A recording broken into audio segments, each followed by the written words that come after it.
Buenos días, hermanos, buenos días. Qué bueno que están aquí. Hay otros lugares donde podrían estar, pero este es el lugar mejor que han escogido, porque Dios lo ha escogido para que estemos este día en su casa, para adorarle, para darle gracias, para bendecir su nombre. Esta mañana quiero bendecir y felicitar a la nación de Israel, porque la semana pasada cumplieron 78 años como nación nuevamente, porque ya eran una nación hace muchos siglos, pero dejaron de serlo en el año 70 y fueron esparcidos por todas partes, especialmente en aquel tiempo por el Imperio Romano y posteriormente por todo el mundo. En todo el mundo hay judíos hoy. Recuerdo muchos a Alemania, pero allá por la Segunda Guerra Mundial en Alemania fueron tratados muy mal. Hitler mandó matar a lo menos 6 millones de judíos en las cámaras de gases. Los metían a unos cuartos, como que iban a tomar un baño, tener un baño de gas mortal, fatal, y ahí quedaban encerrados hasta morir. Otros terminaron sus días en campos de concentración, donde eran sometidos a trabajos muy ásperos y maltrato. Pero al fin, hace 78 años, Israel fue nuevamente reconocido o reconocida como una nación de Israel, y desde entonces han permanecido en ese lugar, que no es todo su territorio que tenían antes, no es todo el territorio que Dios les dio, solo una pequeña parte realmente. Lo demás la comparten con otras naciones que también se establecieron en esa área. Israel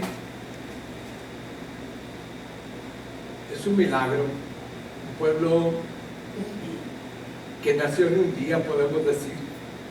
En un día nació, se formó una nación.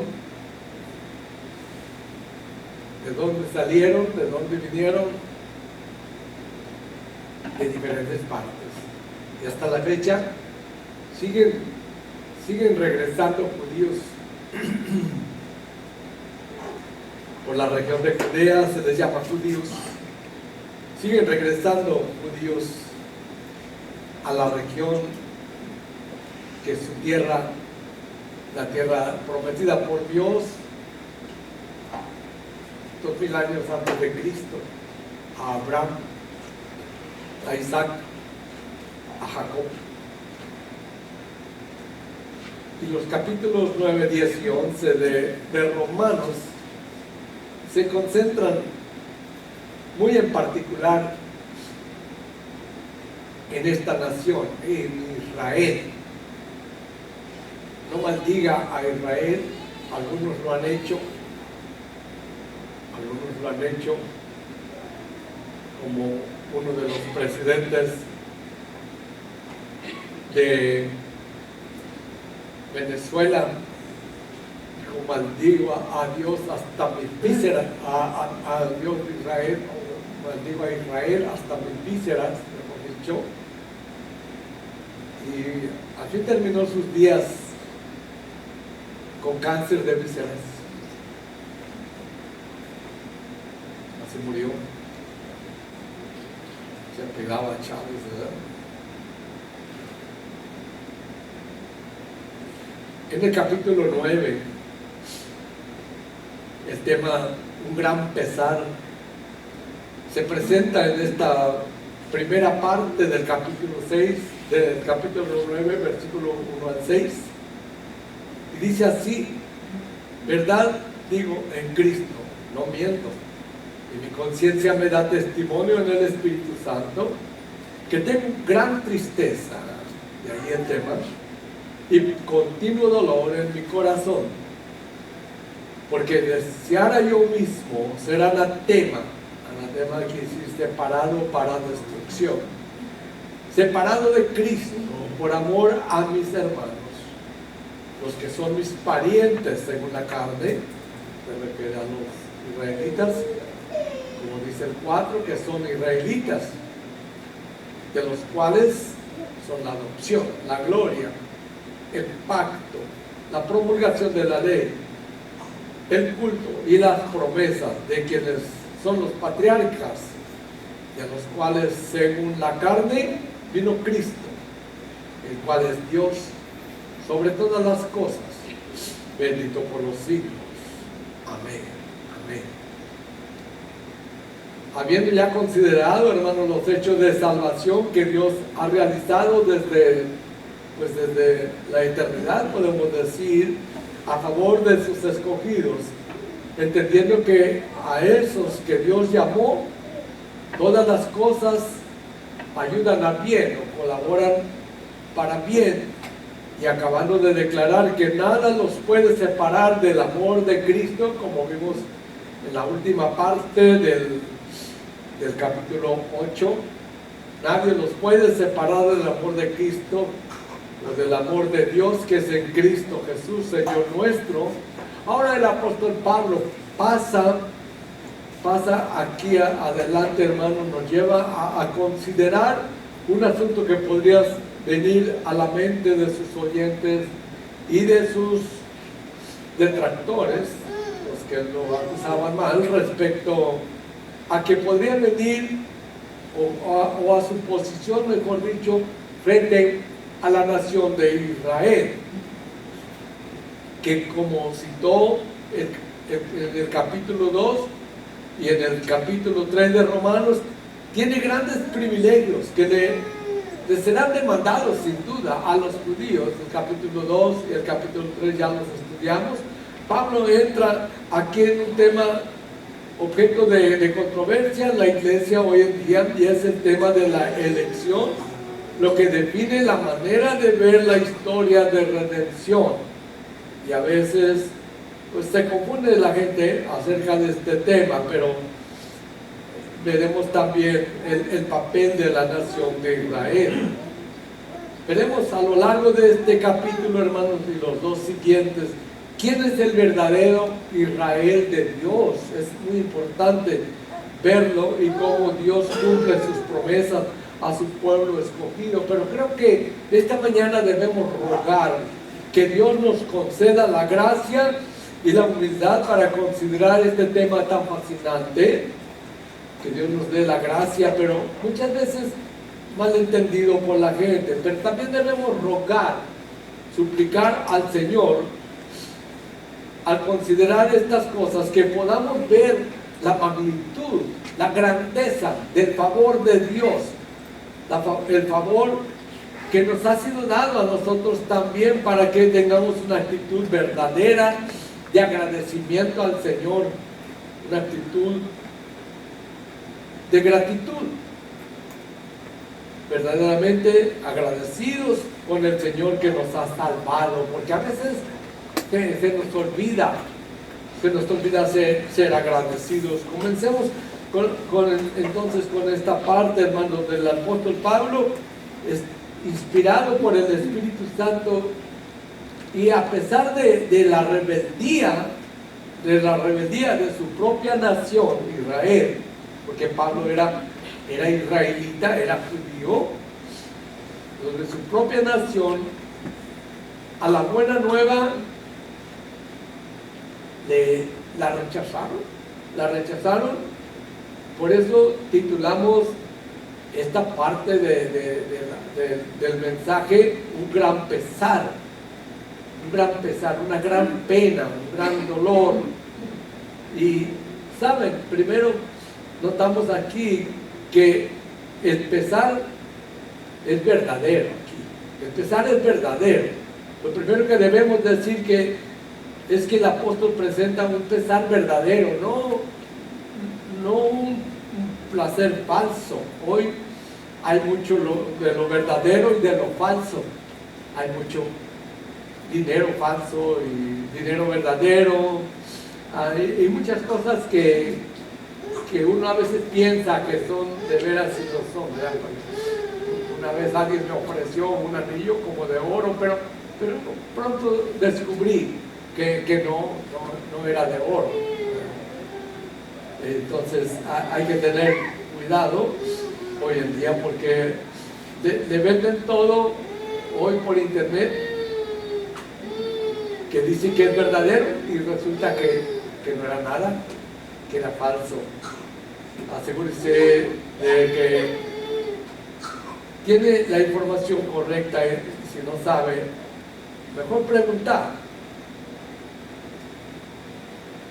Aquí el apóstol Pablo habla de esos tiempos, de cuando la gente endurecía su corazón y él sentía un pesar verdadero, hermanos. El mismo Herodes era duro a Dios. Cuando Juan el Bautista le hablaba la palabra y le decía que no le era lícito vivir con la mujer de su hermano, porque no era lícito, entonces le cortó la cabeza a Juan el Bautista. Y también muchos de los profetas se convirtieron en enemigos de los reyes de Israel. Eran enemigos de ellos. Jeremías es uno de ellos muy destacado, que lo echaron a una cisterna, lo maltrataron, porque denunciaba la palabra de Dios con un pesar verdadero, el sentir del corazón. El pesar era verdadero, era real, no era fingido o percibido.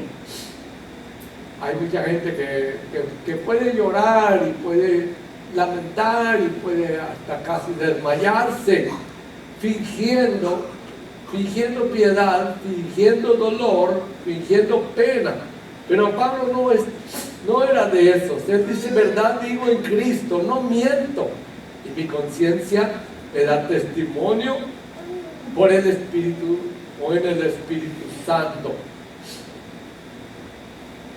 La nación con tantos privilegios fracasó en su llamado, fracasó en su vocación. Como el verdadero olivo, fueron injertadas ramas del olivo silvestre, los gentiles. Pablo no busca ser políticamente correcto, no está tratando un asunto político, está tratando un asunto del corazón.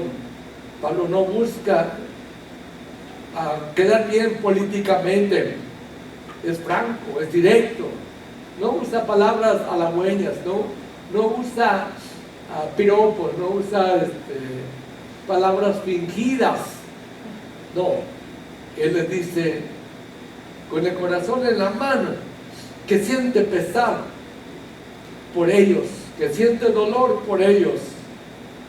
Y de modo que podemos entender que lo que ahora nos dice tiene verdadero sentido. Él no puede negar la verdad, no puede dejar de enseñar la verdad, no puede dejar de denunciar el pecado. Estas tres cosas él no puede dejar de hacerlas, hermano, porque no está hablando con palabras fingidas, él está hablando del corazón mismo. Tiene un gran pesar por su pueblo, por su nación, por su propia nación, porque no está dispuesta a creer el Evangelio. Entonces, es un pesar real, es un pesar verdadero, no fingido, no percibido. Mucha gente se angustia por tantas cosas temporales, por tantas cosas de escaso valor, pero ¿cuántos se preocupan por la condición eterna? de su propia alma o de su propia familia. Muchos sufren porque no ven con claridad las cosas, porque no ven la vida a la luz de las escrituras, de la palabra de Dios. No la pueden ver así. Por la condición de su propia alma no se afligen realmente.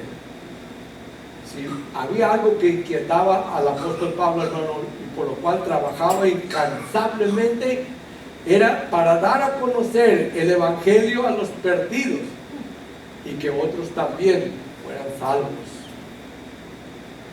¿Cómo no estaría interesado por la salvación de su propia nación?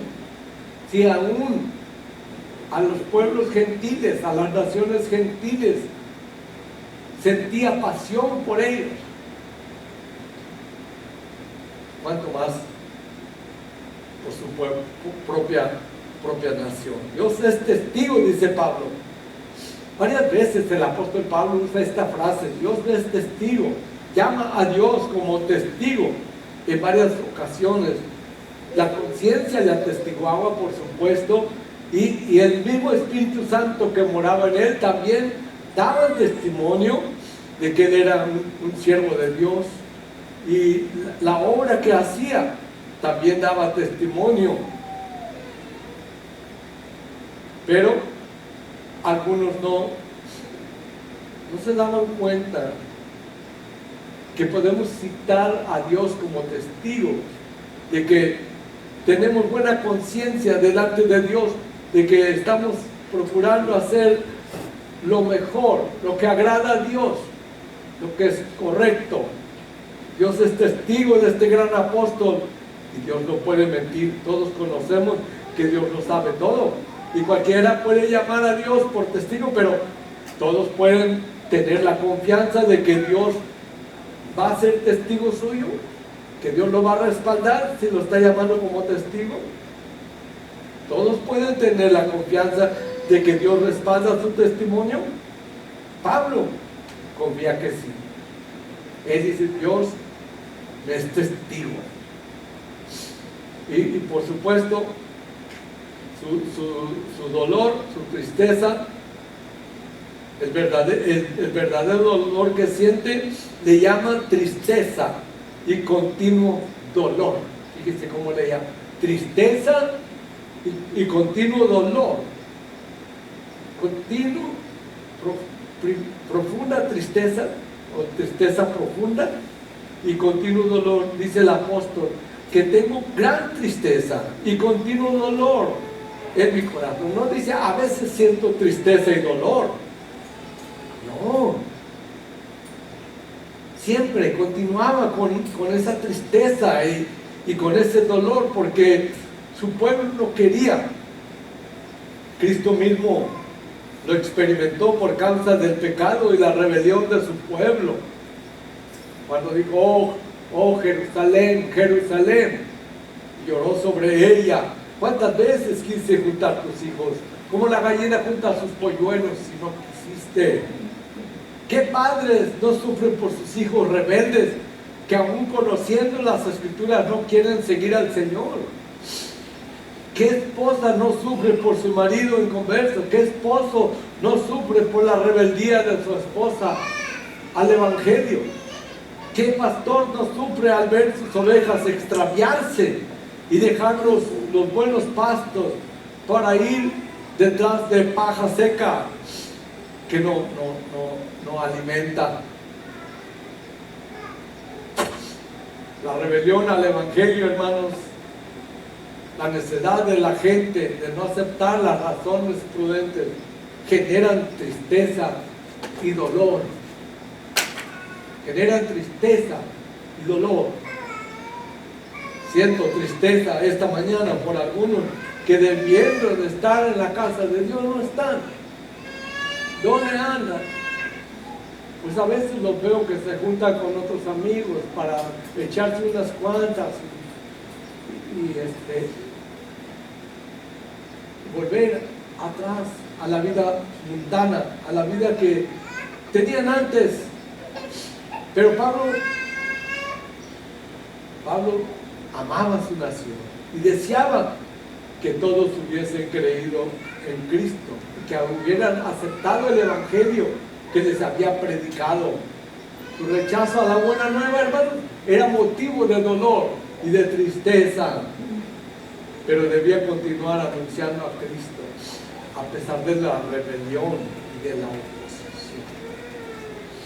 El segundo punto, hermanos, habla de amor por un pueblo rebelde. Amor por un pueblo rebelde. Aunque ya lo hemos dicho en parte, la segunda reflexión la concentramos en ver la gran pena, el gran dolor, la gran tristeza que es fruto del amor a un pueblo rebelde. Los contradictores del apóstol podrían acusarlo de odiarlos. Y a Pablo, y si Pablo viviera en estos tiempos, lo meterían preso por predicar un discurso de odio y de división. Pero la verdad es que su gran dolor es porque ama a un pueblo rebelde, pero con un amor dispuesto a darse para salvarlos si pudiera. De hecho, no podía darse para salvarlos, porque el que se dio para salvarlos es nuestro Señor Jesucristo. Pero si hubiera sido posible, dice Pablo, yo mismo hubiera preferido perderme, condenarme, si eso iba a ser para la salvación de mi pueblo, de mi nación.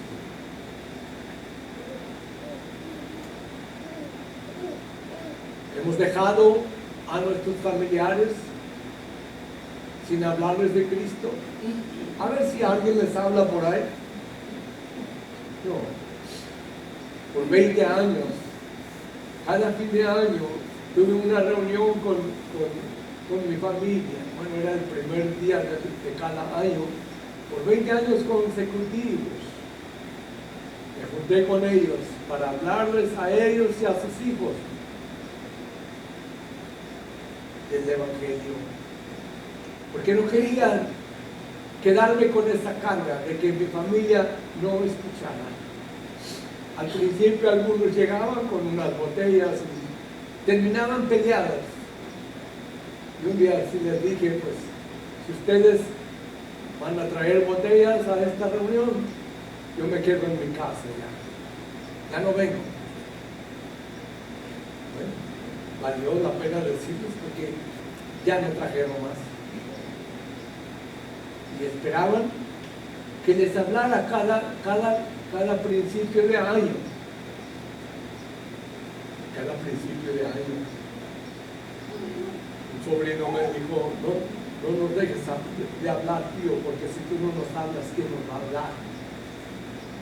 Muy importante, hermanos, para Pablo también hablarle a su pueblo, porque los amaba, un amor dispuesto a darse para salvarlos si pudiera hacerlo, porque deseara yo mismo, dice, ser anatema, separado de Cristo por amor a mis hermanos,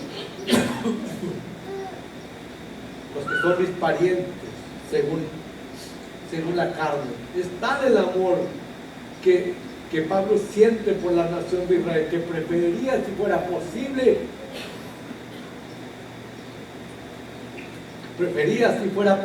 perderse él, no ser salvo él, con tal de que su pueblo, sus compatriotas pudiesen ser salvos. Tenía gran compasión por los suyos. Nuestros jóvenes no necesitan que les den casas gratis para que puedan salir adelante. Necesitan ser salvos por Cristo para que puedan vivir conforme a la voluntad de Dios y que entonces sean prosperados, así como sus almas prosperan. Cuánta tristeza, hermanos, cuánto profundo dolor sentimos por nuestra familia. Cuánta tristeza y cuánto profundo dolor. Ver la rebelión, incluso dentro del que se llama pueblo de Dios. Y patrocina el pecado para ser políticamente correctos e influyentes. Pablo hoy sentía lo mismo, o sentiría lo mismo que sintió entonces, un gran dolor por su nación, como nosotros debemos experimentarlo en nuestros días también. Pero Pablo enfatiza la gran tristeza y el continuo dolor por amor de su pueblo rebelde, un pueblo de grandes privilegios y promesas. Un pueblo muy privilegiado, hermanos. No nos alcanza el tiempo para resaltar todas las promesas que Dios hizo a su pueblo y cuán privilegiado era este pueblo. El verso 4 dice que son israelitas, de los cuales son la adopción, la gloria, el pacto, la promulgación de la ley, el culto y las promesas. Las connotaciones de Pablo eran que más y nada más, nada menos que israelitas. Era un título de honor que recuerdan que eran hijos de Jacob. Jacob, que dejó de ser engañador, suplantador, para convertirse en padre de una nación, como Dios había prometido a Abraham, que sería ese sumo privilegio, hermanos, de pertenecer a una nación escogida por Dios. Es necesario tener siempre en mente que una ventaja no es necesariamente una virtud, pero Israel tenía una gran ventaja aquí. Hay infinidad de textos. ¿Recuerdan la nube y el fuego? ¿Recuerdan la roca que Dios le dijo a Moisés que hablara? Y este no le habló, la golpeó, y no una vez, sino dos veces, y salieron de esa roca seca, en pleno desierto, ríos, donde vivieron ellos, sus hijos y sus ganados. Qué privilegios tuvo. No fue poca cosa, hermanos, que recibieran la revelación de Dios, del Dios vivo y verdadero. Cuando el monte Sinaí ardía, mientras Moisés recibía los mandamientos de Dios, la ley de Dios, el pueblo no podía ver, se quedaban pasmados. Y dijeron, a tal grado se asustaron, que dijeron, no hable Dios con nosotros, que hable Moisés, y nosotros haremos lo que Dios dice. No fue poca cosa, hermanos, que recibieran la revelación de Dios vivo y verdadero, para que le adoraran en espíritu y en verdad como Dios quería, como enseñó en el primero y en el segundo mandamiento. Ellos tuvieron muchos privilegios. Llamaban a Abraham por padre, a Isaac y a Jacob. Todo el pueblo en general recibieron las promesas que solo en Cristo tendrían cumplimiento, porque Dios dijo a Abraham, en tu simiente serán benditas todas las naciones. Ya lo vimos un poco en el capítulo 4 de Romanos. En tu simiente, no en tus simientes como muchas, sino una, tu simiente. Esto es Cristo. En Cristo serían benditas todas las naciones, no solo Israel. No solo Israel, porque la bendición de Abraham por su simiente ha llegado a todas las naciones, en todas partes. Hay gente que ha creído en nuestro Señor Jesucristo, un pueblo al cual vino el Salvador, El versículo 5 dice, de quienes son los patriarcas, de los cuales según la carne vino Cristo, el cual es Dios sobre todas las cosas, bendito por los siglos. Amén. Abraham fue el padre de la fe. Isaac, el hijo de la promesa, porque Dios le dio una promesa a Abraham, que tendrían un hijo. Isaac fue llamado el hijo de la promesa. Jacob, quien empezó a ver la promesa de un pueblo grande, porque a él le nacieron 12 hijos, que fueron los 12 patriarcas, y de los cuales se formó una gran nación.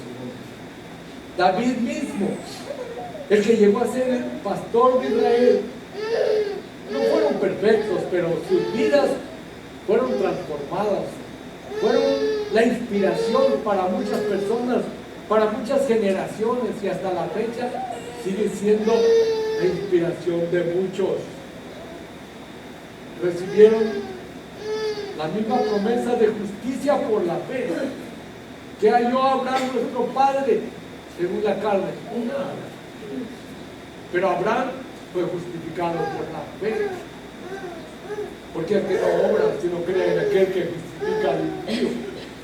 La fe es contada por justicia, y dijo que en él serían benditas todas las familias de la tierra y en su simiente. Qué privilegio, hermanos, para esta nación. El Dios vivo se encarnó, el Dios vivo se hizo humano, habitó entre los israelitas. Él es el Dios y está por encima de todo y de todos, el que es digno de suprema exaltación y el que es bendito por siempre. Que a él sea gloria. Amén. El tercer punto, hermanos, que la parte final de este mensaje, él sentía pesar por la incredulidad de Israel. Eso era lo que más le pesaba a Pablo, la incredulidad. ¿Sabe usted que la incredulidad es el pecado más grande? ¿Sabe usted que la incredulidad es el pecado imperdonable? Todos los pecados pueden ser perdonados a los hombres, menos la incredulidad. La incredulidad es el pecado más grande. Pablo un tiempo respiraba amenazas de muerte contra los discípulos del Señor, pero se convirtió en el camino a Damasco. Y ahora predica la fe que antes asolaba. Predica que Jesús es el Cristo, que Jesús es el Salvador. Pablo contradecía por completo la enseñanza de Moisés, porque predicaba tales cosas como: sabed pues esto, varones de hermanos, que por medio de él, de Cristo, se os anuncia perdón de pecados. Eso predicaba Pablo: por medio de Cristo se os anuncia perdón de pecados, y de que todo aquello que por la ley no pudisteis ser justificado, en él es justificado todo aquel que cree. Mucha gente no podía aceptar eso, y hoy en día también hay gente que no lo puede aceptar, que es justificado, es salvo solamente por la fe. Tiene que añadir algo más.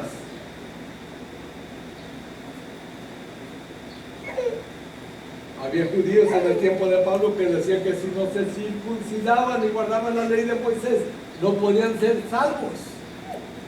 Pablo los llamó judaizantes porque estaban tratando de hacer judíos a los gentiles, inculcándoles que siguieran las costumbres y las normas de Israel que ellos seguían, pero no para ser salvos, pero creían que se podían salvar. Así que por solo Cristo y nada más por Cristo se os anuncia vida eterna y perdón de pecados. Por Cristo solamente el hombre es justificado ante Dios, no por las obras de la ley, no por guardar ciertas obras.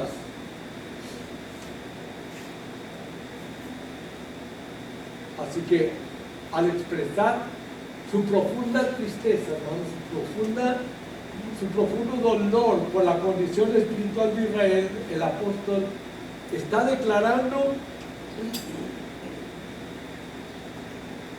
su amor por su pueblo y por sus hermanos judíos. A pesar de que sabía que eran incrédulos, él no deja de amarlos, no deja de sentir ese pesar profundo, aunque eran incrédulos. Sigue amando. La plena profundidad, hermanos, y la autenticidad de la tristeza que Pablo sentía queda expresada claramente en esas palabras que dice: deseara yo mismo ser anatema, separado de Cristo, por amor a mis hermanos, los que son mis parientes según la carne, como lo indica su expresión, deseara. Pablo sabía que le era imposible rechazar su propia salvación, porque ya había sido salvo en el camino a Damasco, y volverse anatema, ya no podía quedar separado de Cristo, ya no podía. Acabamos de decir en el 8, nadie nos separará del amor de Cristo, nadie. Pero si fuera posible, dice Pablo, yo estaría dispuesto a quedar en esa condición, si eso trajera a mis parientes, a mis hermanos, a mi familia, a mi nación, a mi pueblo, a la salvación. En estos versículos, hermanos, el apóstol presenta 9 privilegios maravillosos que pertenecen a Israel y que Dios en su gracia y amor les concedió. No tengo el tiempo para ir profundamente uno por otro, pero los quiero a lo menos mencionar y decir algo acerca de cada uno, si es posible. En primer lugar, ellos son privilegiados por el simple hecho de ser israelitas, que son israelitas, dice Pablo. A mí me gustaría ser israelita, ¿por qué no? Pero no soy, pero sí soy hijo de Abraham, el padre de los israelitas. Sí soy, pero no soy israelita de nacionalidad. Según la carne, no soy de Israel, pero estoy creyente en el Señor Jesucristo. También los israelitas son aquellos de los cuales son la adopción. Pasealo tantito allá atrás, se tranquiliza. Los israelitas son aquellos de los cuales son la adopción, dice. Fueron adoptados como hijos de Dios. Dijo Dios a Moisés, así dirás a Faraón, así vas a decirle a Faraón, hijo eres tú, yo te he llamado hoy. Jehová ha dicho así: Israel es mi hijo, mi primogénito. Cuando Israel era muchacho, yo lo amé, y de Egipto llamé a mi hijo. Es cierto que se aplica a Cristo también, que él fue a Egipto y después Dios lo llamó ahí, pero se aplica primeramente a Israel. Tiene doble referencia. Tiene doble referencia. Y luego en tercer lugar dice que Dios bendijo a la nación de Israel, dándoles a conocer su gloria. Hay una palabra que se usa, la gloria Shekinah, dice, es una forma única e inescrutable de Dios habitando en medio de su pueblo, como en el desierto. La gloria de Dios estuvo presente en el tabernáculo de reunión. La gloria de Dios aparecía en la nube, de día como una nube que daba sombra, y de noche como una columna de fuego que indicaba la presencia de Dios. La presencia de Dios. Eso ningún otro pueblo lo tuvo, ningún otro pueblo lo experimentó.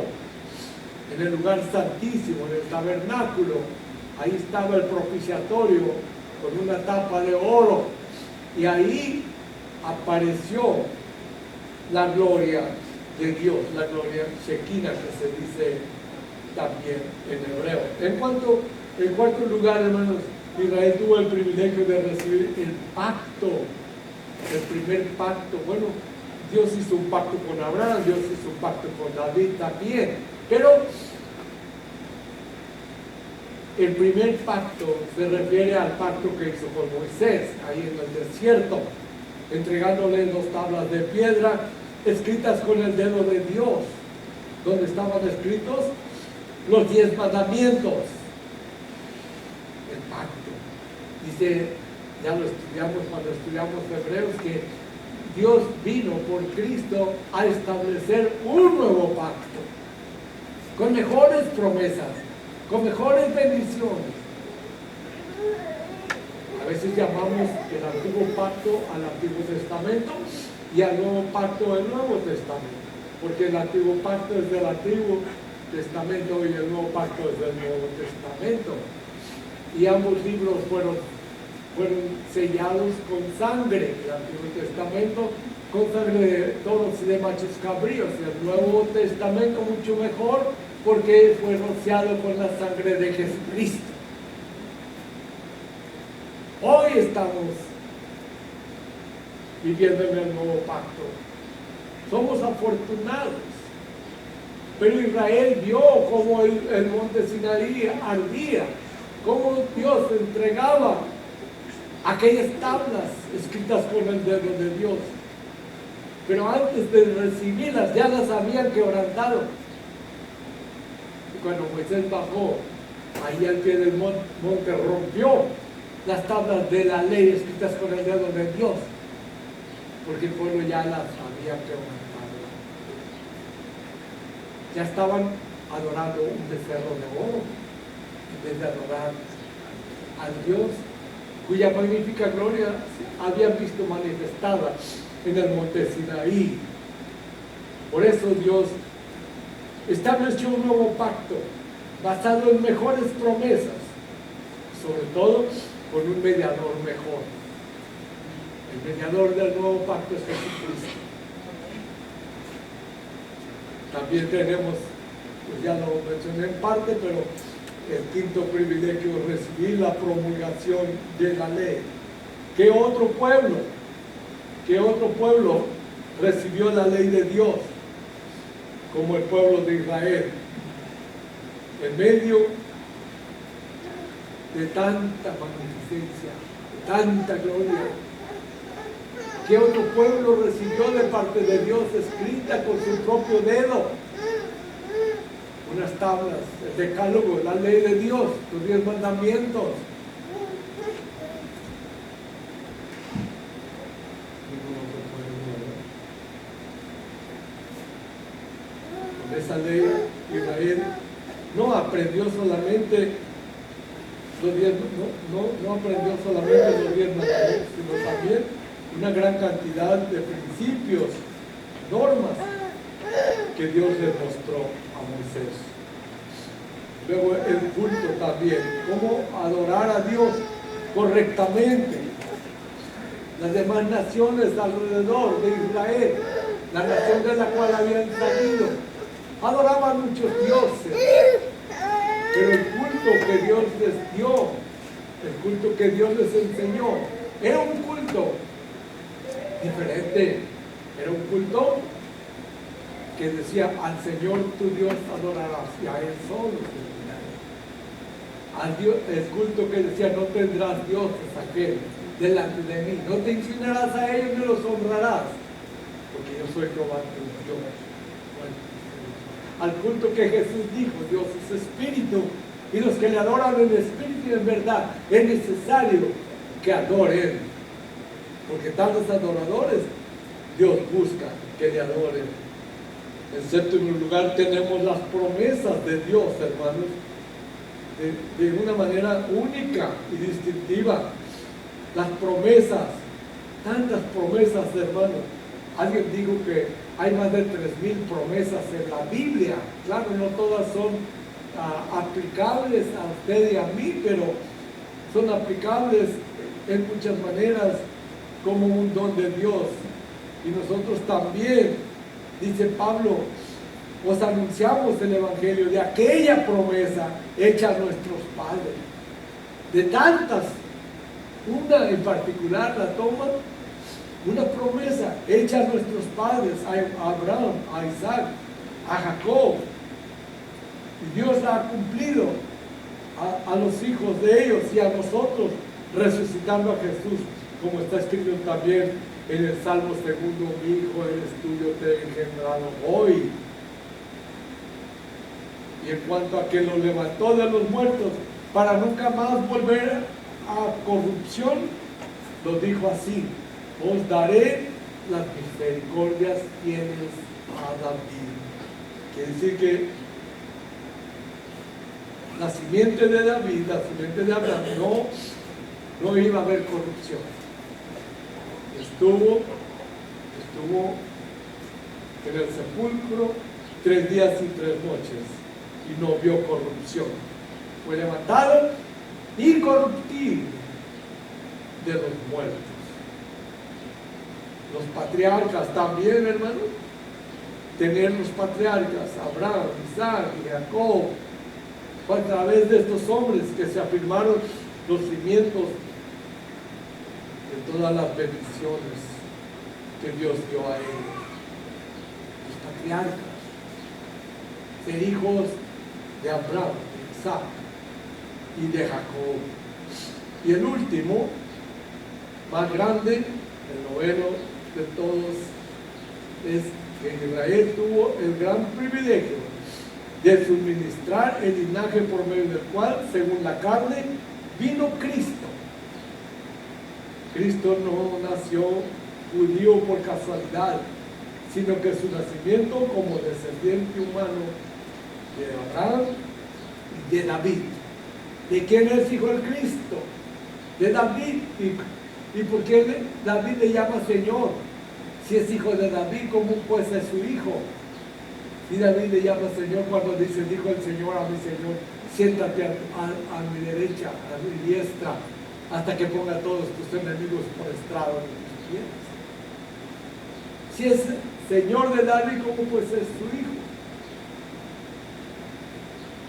Se quedaron perplejos. Para concluir este recuento abreviado, hermano, pero completo, de las bendiciones especiales que recibió Israel, Pablo declara que Jesucristo, su bendición más grande que todas las demás reunidas, todas las otras juntas, la bendición más grande es Cristo, que es Dios sobre todas las cosas, bendito por todos los siglos. Amén. Algunos quieren cambiar el significado del texto y decir: Dios bendito que es sobre todas las cosas. Pero no, el cual es Cristo. El bendito es Dios. Es Dios bendito. No solo es bendito, pero es Dios bendito sobre todas las cosas. A Él sea gloria por los siglos de los siglos.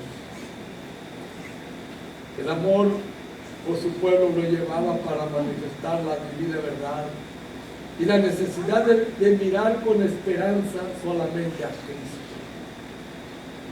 Fuera de Cristo no hay esperanza. Hermanos amados, nuestros familiares, nuestros vecinos, nuestros compatriotas, tal vez no son israelitas de nacimiento, tal vez no, pero en alguna manera han escuchado el Evangelio, pero aún siguen rebeldes. Sabemos que no hay otra esperanza para ellos fuera de Cristo. No hay más. No desmayemos. Y sigamos orando No desmayemos y sigamos anunciándoles el Evangelio. No desmayemos y sigamos presentando la verdad de Cristo, a quien es debida toda nuestra fidelidad y todo nuestro compromiso con Dios. Él nos consolará y nos ayudará, incluso en medio de un gran pesar como este que a veces sentimos y que debemos sentir siempre. Pesar.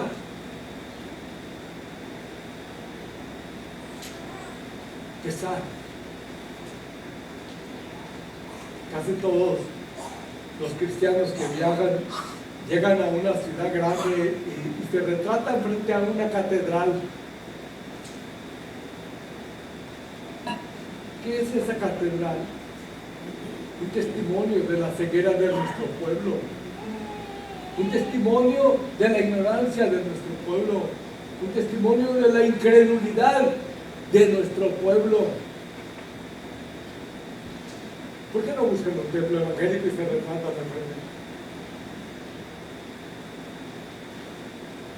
Pues a saber si habrá, pues ha de haber.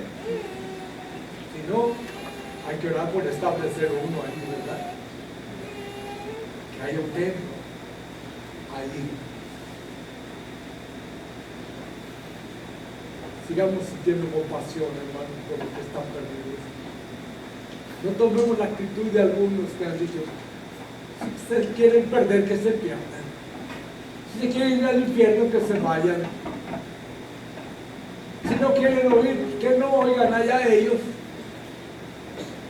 A mí no me importa. Sintamos compasión por ellos. Oremos por ellos. Hablemos de Cristo. No dejemos de hablarles. Sigamos hablando a nuestra familia. Dios hará la obra. Y que Dios sea glorificado. Gracias a Dios por darnos tantos privilegios. Somos afortunados. Usted todavía no entrega su vida a Cristo. Ya no tarde más. Entréguesela. Désela con fe. No sea incrédulo como la mayoría de la nación de Israel. No. Sea creyente. Acepte al Señor con fe. Haga una oración y dígale: Señor, me arrepiento por andar en incredulidad y desde hoy creo en ti. Quiero creer en ti como mi Salvador único y suficiente.